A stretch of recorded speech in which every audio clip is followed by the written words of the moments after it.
침례는 우리가 어떻게 구원을 받는지, 구원의 원리를 포함해서 구원받은 자가 어떻게 살아가야 하는지도 명확하게 보여주는 상징의 역할을 합니다.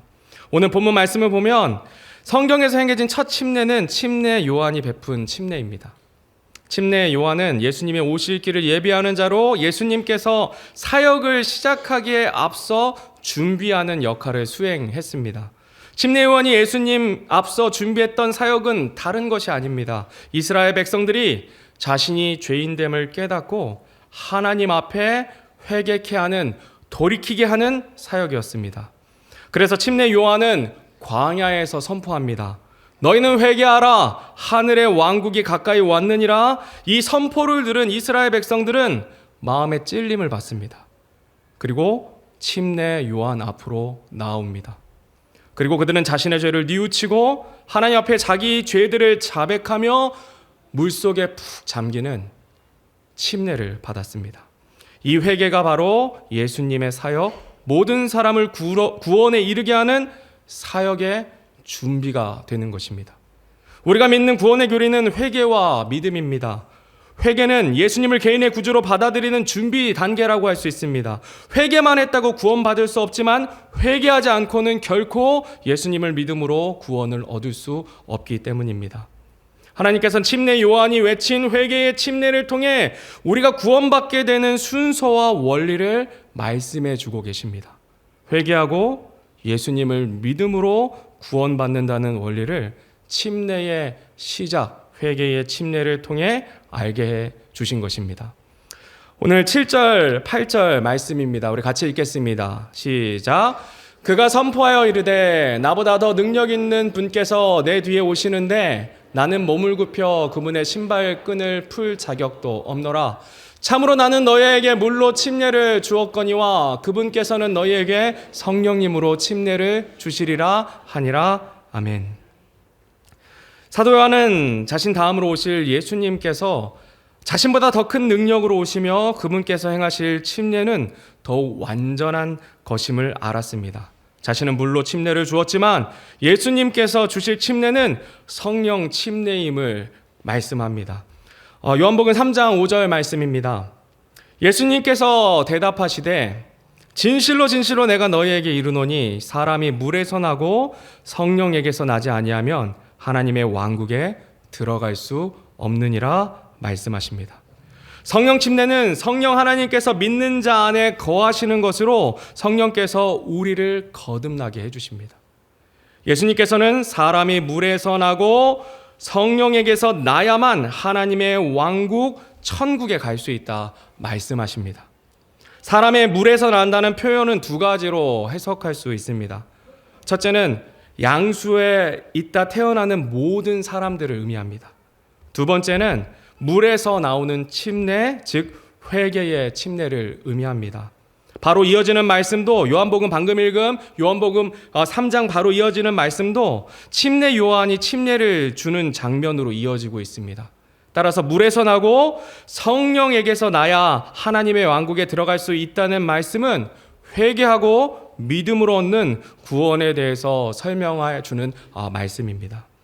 고린도전서 12장 13절 말씀 같이 한번 읽겠습니다. 시작. 우리가 유대인이나 이방인이나 매인자나 자유로운 자나 모두 한 성령에 의해 침례를 받아 한 몸 안으로 들어왔으며 모두가 마시게 되어 한 성령 안으로 들어왔느니라. 아멘. 거듭 말씀드리지만 성령 침례는 회개하고 예수님을 믿는 순간 그 사람 안에 성령 하나님께서 거하시면서 거듭나게 하시고 그리스도인이 되게 하는 것을 의미합니다. 그래서 구원받은 모든 성도는 성령님으로 인해 그리스도로 한 몸이 되는 것입니다. 성령 침례는 구원받은 순간에 단회적으로 단 한 번 일어나는 사건입니다. 감정이나 느낌이 아니라 실제로 성령 하나님께서 실제적으로 우리 안에 들어오시는 것입니다.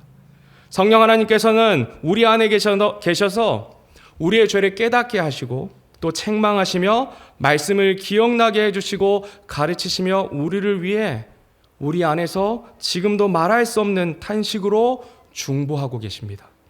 또한 구원받은 그리스도인들 안에 같은 성령께서 계심으로 서로가 교제할 때 마음을 나눌 수 있게 됩니다. 밖에 나가서 제가 전도하다가 가끔 구원받은 분들을 만나게 되면 처음 본 사이에임에도 불구하고 20-30분 그냥 즐겁게 그냥 쉬지 않고 교제를 나눌 수 있는 것을 제가 종종 경험합니다. 반면에 구원받은 후에는 세상 친구들과 관계가 예전 같지 않게 되는 것을 경험했습니다.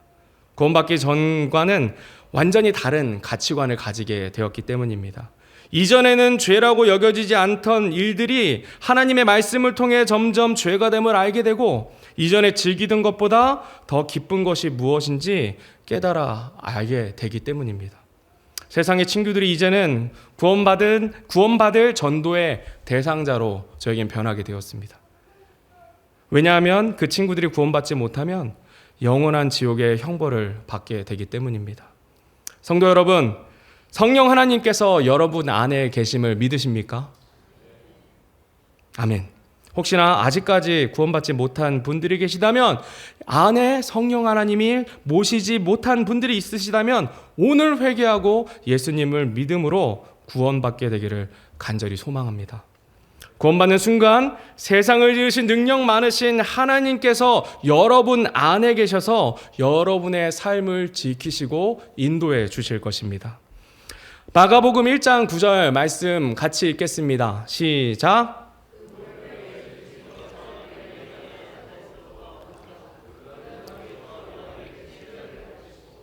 아멘.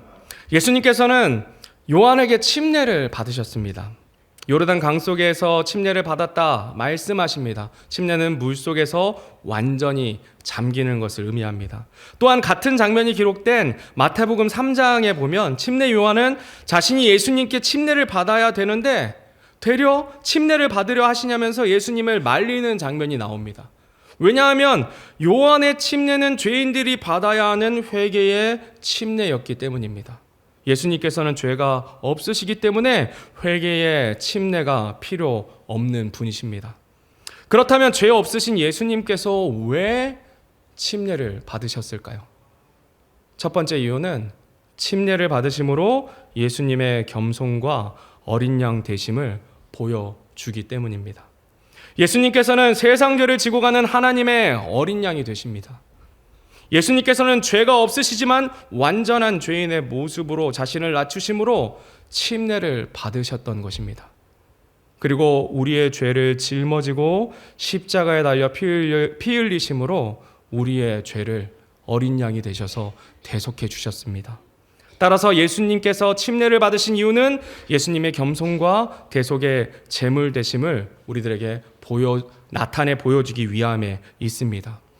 두 번째로 예수님께서 완전한 사람으로서 우리의 본이 되어 주시기 위함에 있습니다. 예수님께서는 죄 없으신 사람으로 낮은 죄인과 같은 모습이 되셔서 우리의 본이 되어 주셨습니다. 회개 침례를 받으심으로 죄인이 회개해야 함을 보여주셨고 사탄에게 시험을 받으시고 말씀으로 이기심으로 시험을 이기는 본을 우리들에게 보여주셨습니다. 죄 없으신 분께서 제자들의 발을 씻기심으로 섬김의 본이 되셨으며 내 뜻대로 하지 마시고 아버지의 뜻대로 하옵소서 기도하심으로 우리의 기도의 본이 되어주셨습니다. 그리고 십자가에 죽기까지 순종하심으로 순종의 본이 되어주셨습니다. 본이 되셨다는 것은 구원받은 우리가 예수님의 그 본을 보고 따라가야 한다는 것을 의미합니다. 그래서 구원받은 자의 첫 순종으로 우리는 침례를 받습니다.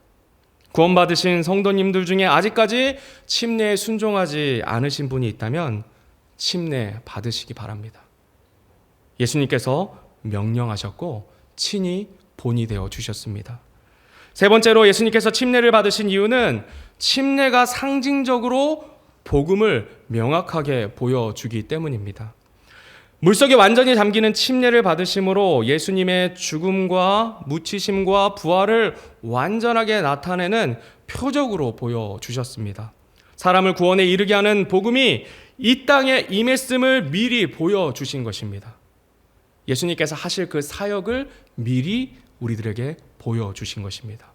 복음은 고린도전서 15장 3절 4절에 기록된 것처럼 그리스도께서 우리의 죄들로 인해 죽으시고 묻히셨다가 셋째 날에 살아나신 것입니다. 그 복음을 정확한 예표로서 침례를 받으심으로 믿는 성도들에게 일어날 일들을 구체적으로 보여주신 것입니다. 이것이 바로 예수님께서 침례를 받으신 이유입니다. 마태복음 28장 29절에서 20절 말씀입니다. 19절에서 20절 말씀 우리 한 목소리로 읽겠습니다. 시작.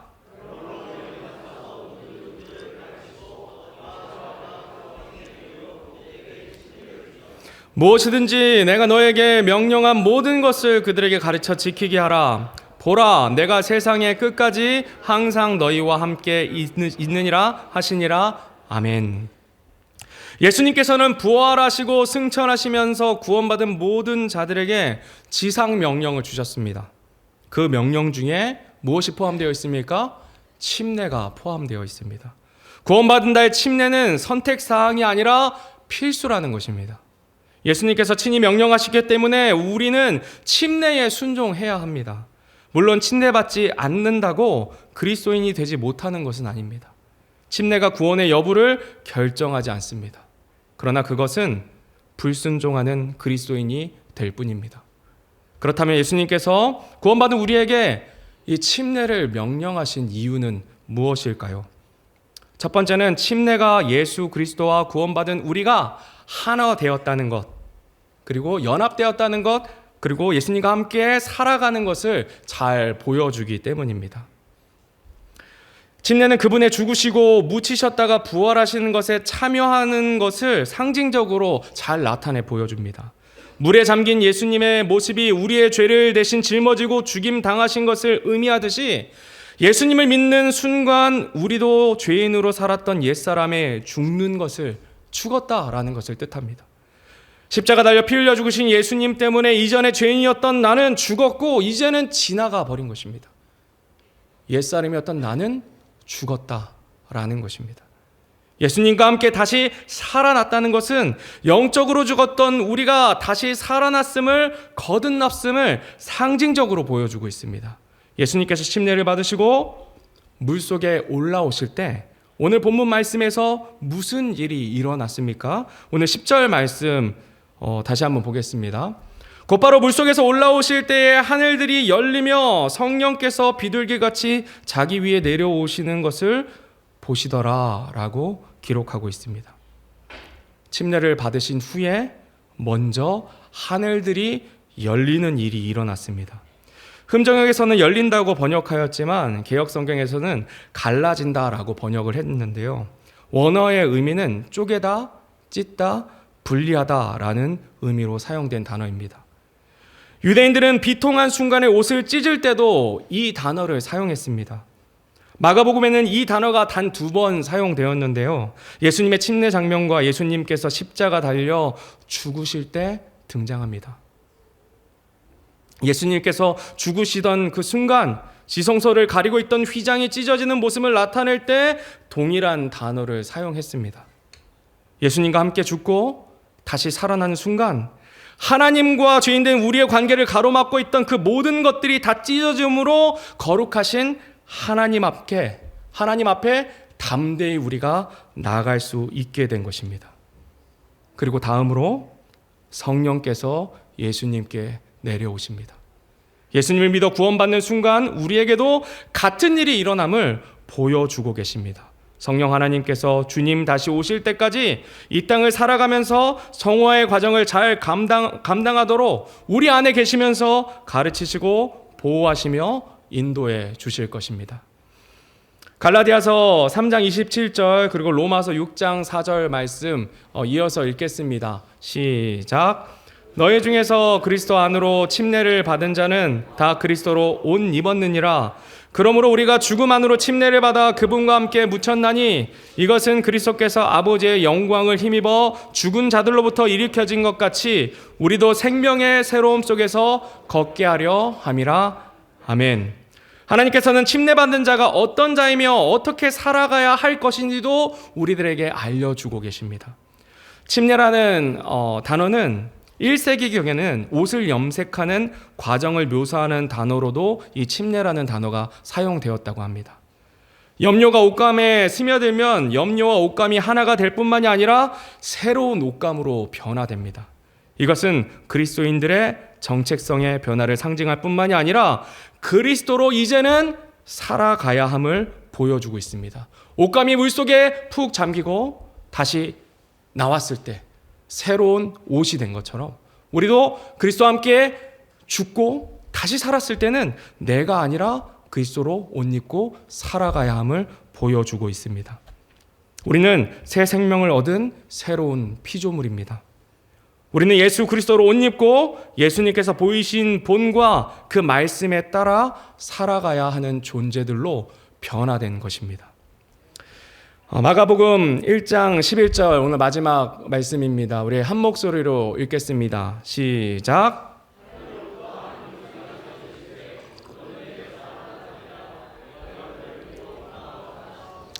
아멘.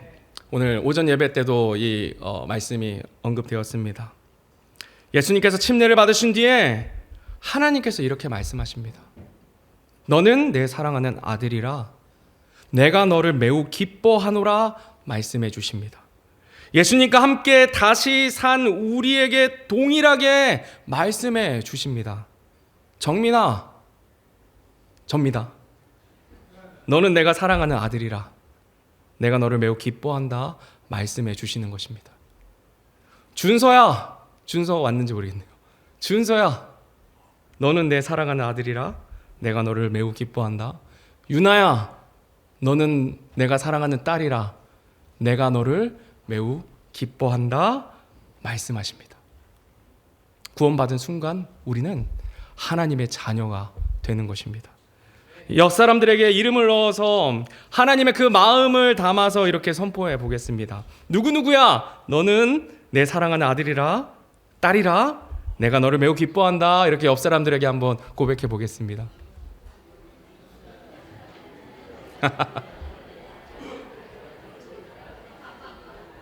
네. 네. 이제서야 이제 표정이 풀어주시는 것 같습니다. 네. 네.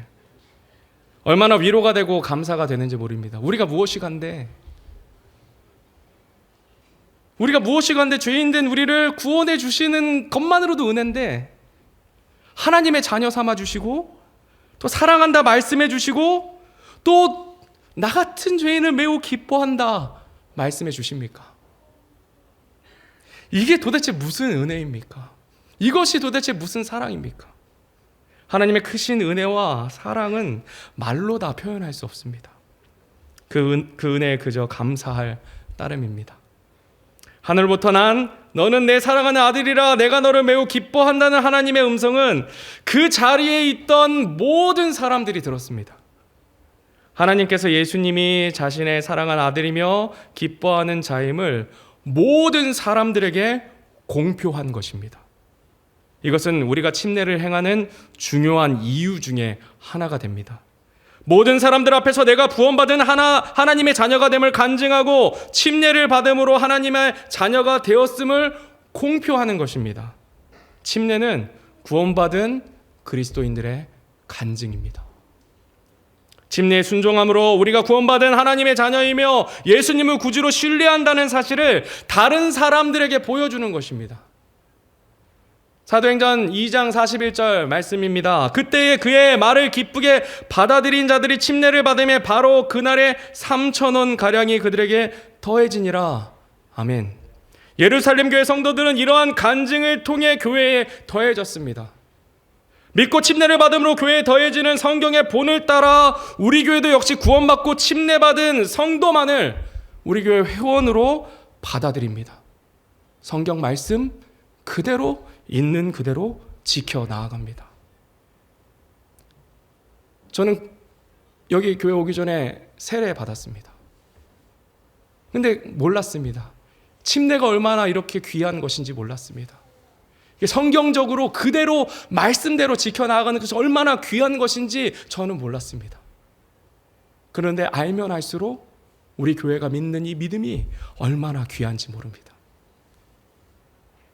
조금 후에 오늘 침례를 받으신 유순덕 자매님께서 저희 교회 이제 회원이 되십니다. 이 절차와 이 말씀 그대로. 아직까지 구원받았지만 침례받지 못한 우리 성도님들 계시다면 다음번 침례식 때는 꼭 침례 순종함으로 우리 교회 회원이 되는 기쁨을 누리시기 바랍니다. 침례받기 원하시는 분들은 예배 후에 꼭 말씀해 주시길 바랍니다. 말씀 맺겠습니다. 침례는 예수 그리스도의 명령입니다. 침례는 우리의 구원의 과정과 새로운 피조물로서 어떻게 살아가야 할 것인지 명확하게 보여줍니다. 침례는 구원받은 성도의 간증이라는 그 사실을 기억하면서 주님 오시는 그날까지 그리스도로 옷 입고 거룩한 삶 살아가는 저와 여러분이 되기를 간절히 바랍니다.